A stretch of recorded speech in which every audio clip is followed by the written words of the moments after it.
Hello, Lorcana community. Today I have an awesome Sapphire and Steel deck profile to showcase to you guys. If you guys want to use Sapphire Steel for your local store champs, I highly recommend this build.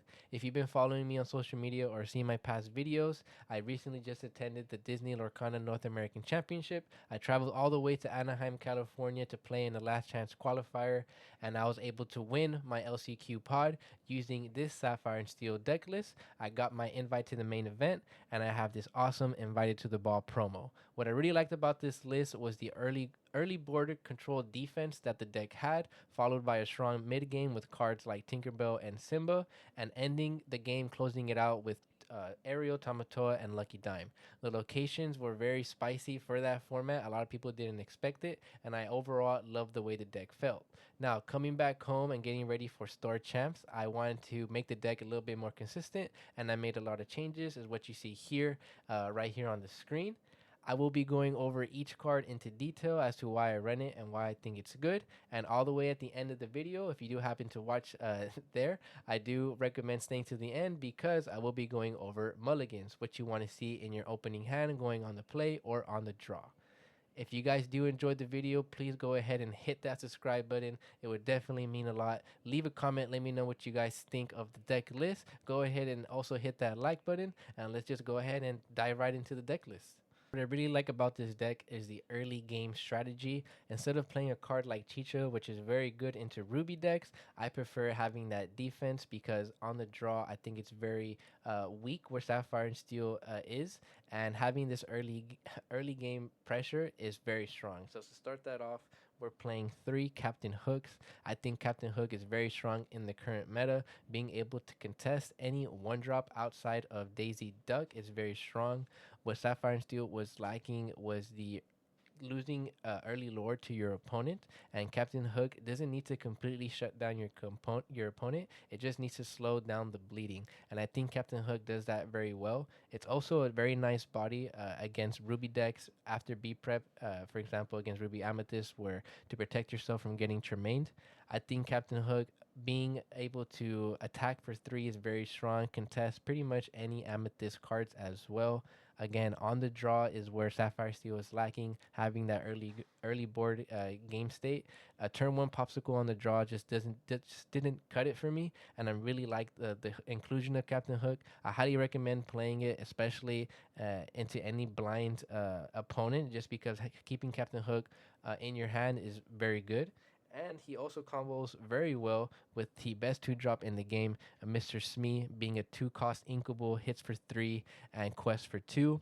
Captain Hook being a captain prevents Mr. Smee from taking damage at the end of the turn, so that's very strong, especially on the play. If you don't open up with Captain Hook and you have a Smee and your opponent decides to quest thinking you won't trade, or if you trade your Smee will die, you playing that Captain Hook in the mid game preventing your Smee from dying is such a strong tempo gain. To finish off this early defense package, we're playing 2 Calhoun. Calhoun is the best defensive on the draw card in the game, having that +1 resist against steel decks, hitting for 3, also gaining 2 lore when it destroys something in the challenge is just insane. I think this package is required in every Sapphire and Steel deck just because of how strong it is on the draw. It helps you slow down any early lore on your opponent's end, and being able to contest and fight the board allows you to ramp after you do that, and you have something on board and your opponent just can't run over you while you're trying to set up. This package is very strong. I recommend playing this ratio. You could drop 1 Captain Hook if you wanted to fit something else, but personally this ratio has been working for me. To finish off the 2 drop, we're playing 1 dog. Dog is going to be a flex spot in the deck. Me personally, I found that in some scenarios I was running out of gas, and I liked that dog was a 2 cost, being able to play him and draw 2 cards. Since you're playing him mid to late game, you'll have a lot of ink, so you can play dog into potentially a Hiram, into an Ariel, into a Tamatoa. To me, that was very strong. Again, he is a flex spot. You can replace him with any other card that you like, but for me personally, having that 61 slot fitting for him just works for me. I've been liking him in some top deck scenarios, and having him at 1 means you won't see him early, and you'll see him when you need to. Very strong card. I really like the way it works in this deck. We're playing 2 Pete. I think P is very strong in the current meta. I don't think you need more than 2 copies. Yes, he is very strong against Be Prepared to prevent your board from getting cleared. But honestly, I found him a little bit too clunky at more than 2 copies. And you don't really want to see him on the play against certain decks, even in the decks where he is good against, because on the play, you're usually already winning there by having more ink than your opponent and going wide. On the draw, he is very strong, so that's why I think at 2 copies you can find him and your Mulligan, and he just fits perfect there against a green steel or amber steel on curve. Again, on the Mulligan, you can find him early, but anything other than that, you want to see him later in the game, and I think 2 copies is just a sweet spot. Followed by P, we're playing probably the best card in the deck. It's going to be 4 copies of Hiram. This card is just very strong. On play, draws 2 cards. When it quests, you can eat an item, draw another 2 cards. This card isn't going anywhere in any Sapphire Steel list. Just a very strong card. And then to follow up, and so we start going into the big bodies, we're going to play a card that you don't really see in New World's list. And we're playing 3 copies of Tragic Beast. Now, Tragic Beast is very strong because, again, since we're not playing New World, we want to play cards that you can draw. And on curve, Beast is very strong, especially against Ruby decks. A lot of decks are also dropping Medusas or dropping Elsas, so this is making this card even stronger. And even if Beast just draws you 1 or 2 cards, when you quest with him for 2, his stat line 3/5 usually forces your opponent to answer him. And then he's gonna anything other than the Maui, it's gonna cost 2 bodies to trade with him. So I think Sad Beast at 3 is very strong. Again, right now in the current meta, he fits really good. And if he does fall off, then I would mess around with the ratios and probably play Chicha instead. I think Chicha is a very strong card in no New World list as well. I know Sky and Bad Vegas are a big fan of Chicha, but me personally, I felt that Calhoun was just a stronger card for the deck, again for that early board game state. So since we replaced Chicha with Calhoun, Sad Beast made the cut. Followed by Tragic Beast, Sad Beast. We're playing 4 copies of Tinkerbell. Tinkerbell being one of the best cards that Sapphire Steelers has since set 1. This card isn't going anywhere. Very strong card for that mid game control, being able to ping damage to everything on play. And then when you destroy something, you can deal 2 damage to something else. This is going to be one of our removal tools for Genie or anything aggro. Really strong into steel decks. You just need to play this card at 4. We're playing 2 Ariels. Ariels is just a very good checkmate card. Very strong into Ruby decks, being able to quest for 5. Also a very strong singer since it does have ward. It cannot be targeted. I think 2 Ariels is fine. You could play 3 if your local meta has a lot of Ruby decks, but I think with the uninkable slot, 2 Ariels was just fine. Now we get into some spicy cards that you don't typically see in New World's list. We're playing 1 Arthur. Arthur is a very strong card in this deck because since in No New World you want to play very tempo-like, you really don't want to waste a turn singing unless you really have to. Arthur, you're able to play him, give something +2 resist, +2 challenger, and can attack ready characters. Just combos really well with cards like Tinkerbell and Simba. Another Genie answer per se, since your Tinkerbell can ping 2 damage to something and then to the Genie. This card is an anti-Pete tool as well, so if your opponent peats you thinking you have no way to remove cards, Arthur is another removal tool. Again, tempo is very strong, so him being a 3/6 stat line is going to require 2 bodies to trade into him, and he quests for 3. This card can help you get rid of Hirams, get rid of a stalemate board state. Just a very strong card into steel decks overall. And then pairing with Arthur, we have another anti-P tool, and that's going to be 1 copy of Hades. I think Hades is the best removal tool card that Sapphire and Steel has. We can just remove anything on the board that doesn't have ward. Again, on play, he just removes something, and now you have a body that can quest for 2 with that 3/6 stat line. Now that a lot of red decks are cutting Medusa, Hades is thinking the board a lot more, so him being able to also sing quest for 2 is very strong. You can run 2 of you can do like a 2-0 split, 1-1 split. Me personally, I've been liking the 1-1. I think these 2 cards are just very strong removal tools in the game since they're also characters. So again, in No New World playstyle, on curve, you get to remove something and continue questing and applying pressure. Following these 2 7 drops, our last 2 7 drops of the deck are going to be 2 copies of Simba. Again, since we're playing No New World, you want to have a cards that in your deck that allow you to draw. And Simba on play, and when it destroys something in a challenge, you're able to draw 2 cards, discard 2 cards, or deal 2 damage to something.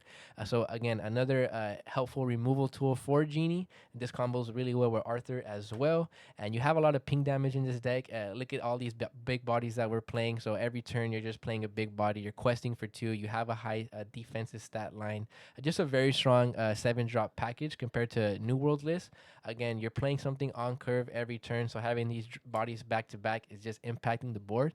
The only time this game plan doesn't really work is against Ruby Sapphire or Be Prepared in general. But we're playing Pete and we're playing other cards that allow us to still be in a good position after getting Be Prepared. So as long as you're putting something every turn, so you have that early board state with Hook, Calhoun, you throw a Hiram in there, you make sure you ramp at least once, and eventually you already have 7 to 6 ink, and you can just start controlling the board from there.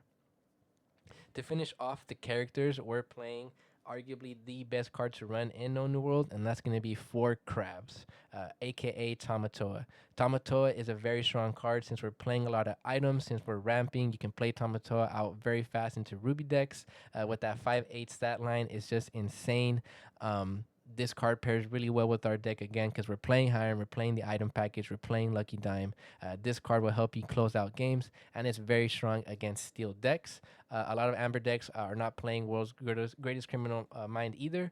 It's really only weak into Maleficent Dragon or we don't talk about Bruno, but against those decks, you're not really playing it into we don't talk about Bruno, and then against those Ruby decks, I mean, you're forcing your opponent to have the answer. And since some Ruby Sapphire decks are cutting Fishbone Quill, that makes Samatoa even better since you can get him out faster and your opponent cannot get to the answer with a Maleficent right away. Very strong card. I wouldn't play less than 4 if you're playing No New Worlds list. If you're playing New Worlds, I can see where you can play 3, but in this list particularly, I love 4. Now for the action cards, we're gonna start off with our ramp, and we're playing for Sell the Azurite Sea. I think this card is the best ramp card in the game right now. We have fallen off Tipo. If you're playing a lot of uninkables and your hands are getting cloggy, and then I would recommend playing Tipo since Tipo is a very strong anti-aggro tool as well, being able to chip for 1 damage. And Tipo does combo well with Hook and Smee, being able to take something out with 4 willpower. But me personally, with the 15 uninkable count, I think so. It's just fine. Very strong top deck. And if you're able to play 2 in 1 turn, it's just insane. And being able to play Sell, use the ink like Fishbone Quill, and having that 1 extra ink on turn 2, you can play a card like Popsicle, Captain Hook, or Fire the Cannons. Just combos really well with this deck. Following up with 4 Sale, we're playing 4 Visions of the Future. Probably my favorite card in the deck next to Hiram. Visions of the Future allowing you to dig for 5 cards, and you get to pick 1. This is such a good card to pretty much checkmate your opponent, right? To find the pieces that you needed in this deck since we're not playing a whole new world. This card, you can find your Hiram, find your Hades, find your Tamatoa, find your Lucky Dime, pretty much find anything that you need in the deck. Also, a very strong play on this deck when you're on the play against your opponent is after you set up your turn 1, turn 2 body with a Popsicle, turn 3 after you Fishbone Quill, turn 4 you have 6 ink, so Hiram and Visions of the Future will pretty much just secure your draw engine and having the pieces you need to continue the game. I wouldn't cut this card. I love it at 4. Just the best card in the deck, honestly. Followed by 4 Visions, we're going to go into our removal now. And we're going to be playing 3 Fire the Cannons. Fire the Cannons is the best removal tool we have turn 1 in the game right now. Again, we want to slow down the bleeding. We want to stop any lore. This card can contest Diablos, contest Flints. Just a very strong card that also combos well with Cell. And this is another tool we have for that ping damage to get rid of genies. Combo this with Tinkerbell, with Simba. Just a very strong card. I wouldn't recommend playing less than 2. I do know some people want to play 2 just because of the uninkable slot, or because we're playing Hook, you might think it's okay. But when you really want to see this card on the draw, 3 is just the most consistent way that you want to see it. I would love to run it at 4, but again, the uninkable space, I think 3 is just fine. We're playing 1 copy of Along Came Zeus. This card is very strong. I have a love and hate relationship with this card. What I love about it is it makes your Hirams into a very strong card. It's just that since we're playing No New World, your Hiram usually wants to draw cards. It's still fine hard casting it, and again, singing it with anything else. A very clean Genie answer, very clean Maori Shark answer. It just can pretty much kill anything in the game. I think one is just fine since we're playing Hades, we're playing Arthur. I love the 1-1-1 split with the 3 fire the cannons. I think it's fine, but I can see an argument where you would want to play 2. For our last removal, we're playing 2 grab your swords. Now, typically you see 3 grab your swords, and honestly, I think 3 is correct. Just me personally, when I was testing this list at first, after playing 20 games, I thought I was on 3 grab your swords, and when I was counting my cards at the end, it turns out I was just on 2. So I mean, if 2 works for me right now, I think it's fine. I might regret going down to 2, but if you have a lot of aggro in your meta, I think 3 grab your swords is perfect. But just for going into blind, not know what to expect, I think 2 is solid since, again, we're playing Hades, we're playing Arthur, we're playing Simba, we're playing Tinkerbell, we're playing Fire the Cannons. We have a lot of ping damage. I think 2 grab your swords is fine. Again, you can play 3, I wouldn't blame you. And then to finish off the deck, it's going to be our items. We're playing 4 Popsicle, 4 Fortisphere, 4 Fishbone Quills, and we're playing 2 Lucky Dimes. Fishbone Quill is just a very broken card. This is what makes this deck insane into your Ruby decks. A lot of Sapphire Ruby decks are dropping Fishbone Quill. This card just helps you out, ramp your opponent, get those big bodies on board. Being able to use the ink every turn is just insane. And then 2 Lucky Dimes. Some people have it cut down to 1. I think 2 is just consistent. You need to make sure you can close out games fast enough. And you play the 8 items, the 4 Popsicles and 4 Fortispheres. I don't recommend going down to 7. 8 is just as consistent as it gets. And you always want to see your items because you want to make sure if you have Hiram on board, and you're drawing with Hiram. Now, I will be going over the mulligans. Instead of telling you what you want to mulligan in each matchup, I'm just going to basically tell you the best way that I think you learn how to mulligan is just a blind mulligan, what you always want to see in your opening hand or what's the best cards to see in your opening hand. So we're going to pretty much start that off with always wanting to see at least some form of defense, some sort of anti-aggro tool to have the board state. Hook, again, you always want to see it on the draw because on the play, you can afford to play a Popsicle and then go into a Calhoun or Smee, but you need to have at least one of these cards in your opening hand. An anti-Flynn trigger tool, a card to just stop questing, having a body just to make sure while you're ramping you can contest the board. You always want to see an anti-aggro or defensive tool. Following up, always want to see Hiram. Hiram is just your main draw card. You always want to keep this card in your hand. If you know you're going against any Ruby decks, keep 2 Hiram in your hand, but you always want to see Hiram. The deck just doesn't function without it. And if you always want to see Hiram, you always want to see a Popsicle as well. Popsicle is mandatory on the play. Again, you can afford to have a hook, but having your Popsicle and Hiram set up when you need to draw after you set up is just very, very important. And then, of course, this deck ramps, right? So you want to see your 2 ramp cards. It can be either Sail or Fishbone Quill. Fishbone Quill, you always want to see it on the play. Sail, you can afford it more on the draw, just because against some certain decks, you might not be able to afford to set up a Quill, and you need to focus more on early defense. Sail is just very strong, but you always want to see a ramp card in your opening hand. You want to keep Pete on the draw. Again, how I mentioned earlier, against some decks that is just very strong into Green Steel, Amber Steel. You can even do a well-timed Pete into Ruby Sapphire to shut them down from a Visions, how far I'll go turn. Very strong card to keep on the draw, on the play. Wouldn't recommend it. You want to have 1 Fire the Cannons as a removal tool outside of your defense from the Smee, Hook, and Calhoun. Fire the Cannon on the draw. You want to keep it in your hand at all times, especially blind, since you can pretty much answer everything. That's just not a daisy, but that's why you're keeping the cannons and you're keeping a 2-drop as well. And then cards that you can afford to keep just in case you want to ink something or are just good enough to where your hand's good and you can keep these 2 cards. So, for example, a combination of Hiram, Smee, a Popsicle, and then followed by any of these cards. It's going to be a Tinkerbell, a Tragic Beast, or a Visions of the Future. Tragic Beast, since you can play him out pretty early into the game if you get to ramp, so you can set up another draw engine there. Tinkerbell, if you're going against anything aggro or just in general, it's just a good body to have on the board, very strong to keep in your hand. And then Visions of the Future, again, it combos really well after you set up Hiram and just a safe card to keep in your opening hand if you want to dig for a card like Grab Your Swords or Along Came Zeus. I do appreciate you guys for watching the video. Again, let me know what you guys think of the deck profile in the comments. If you haven't hit that subscribe button, please hit that subscribe button. Definitely means a lot.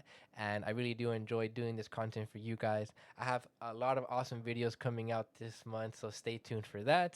I hope you guys again enjoyed the video, and I will catch you guys next time.